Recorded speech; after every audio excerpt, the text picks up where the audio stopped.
Well, let's kick it off by talking about this issue related to personnel, troop levels.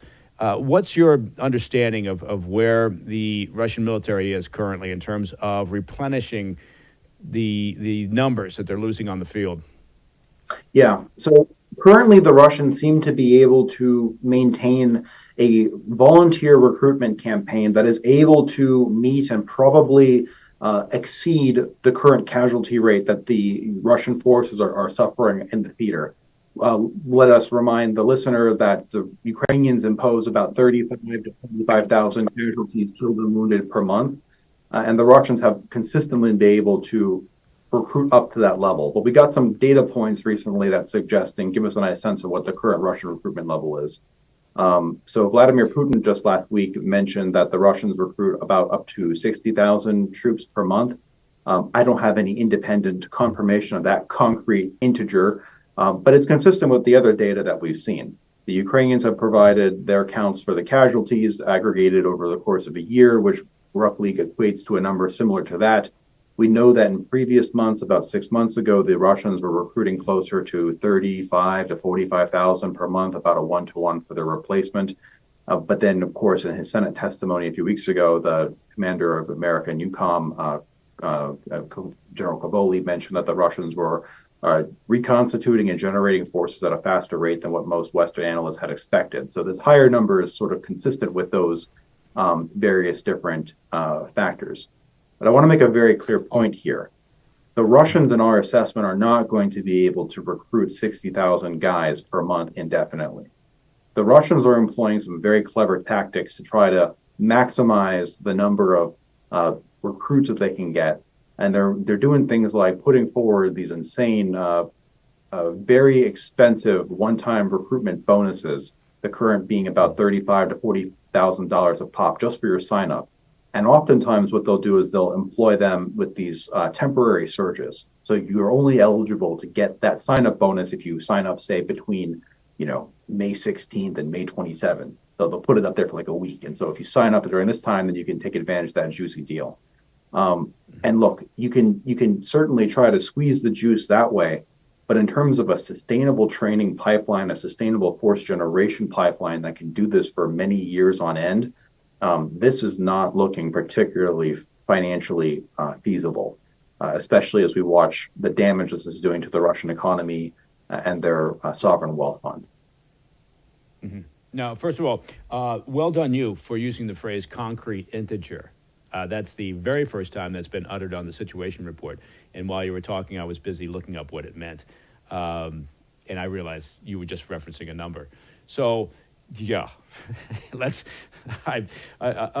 kudos to you. But then I want to talk about in relation to the numbers that we're talking about in terms of replenishing those troops, 60,000 or so, any sense of whether we're talking about recruits or are there also conscripts? I mean, how many of these folks are volunteering and how many are being encouraged to volunteer? Sure. They're all being encouraged to volunteer, that's for sure, but they're not conscripts. So in the Russian military, there is a mandatory military service, a lottery for, it begins when you're at the age of 18 and you are liable to be conscripted and serve for up to a year. Conscripts by Russian law cannot fight in Russian wars outside of Russian territory.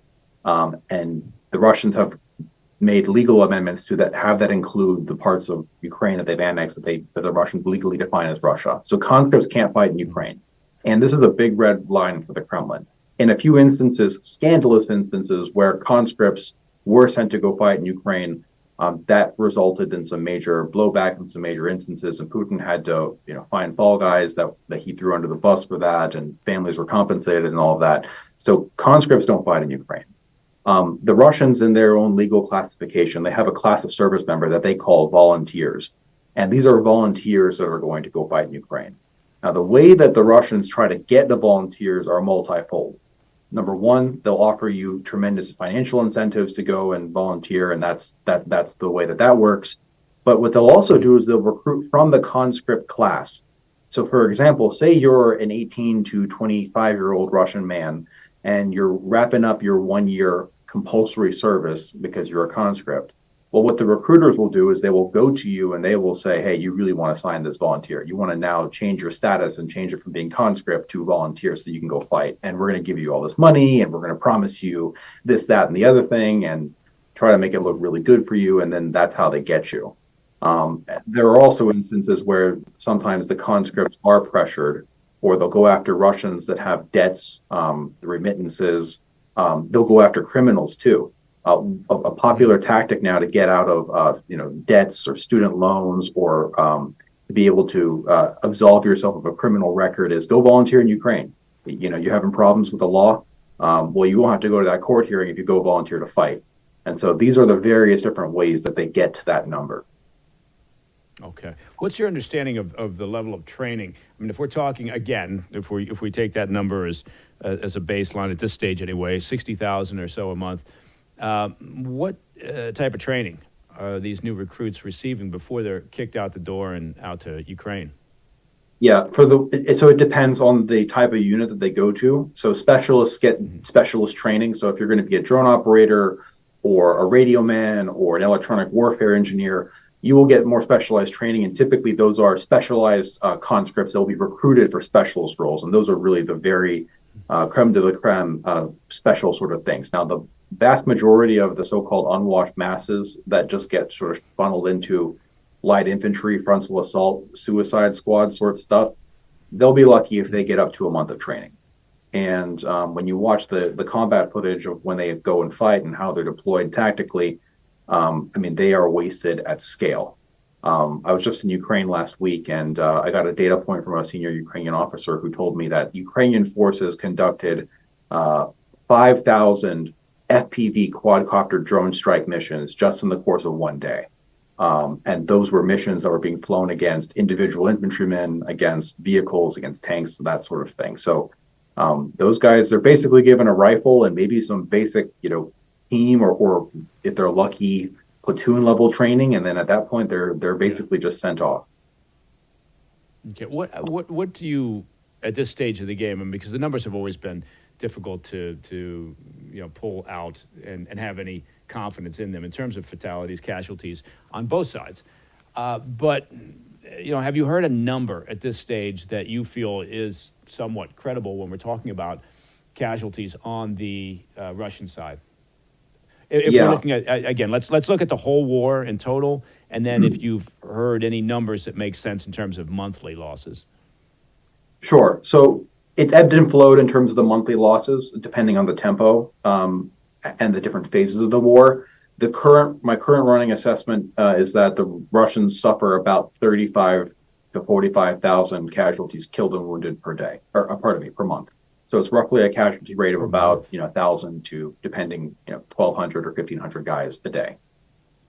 In terms of over the entire scope of the war, if I remember correctly, the most high confidence assessments that we've gotten from the U.S. intelligence community and the British Ministry of Defense are the casualties are somewhere in the range of 600,000 to maybe 900,000.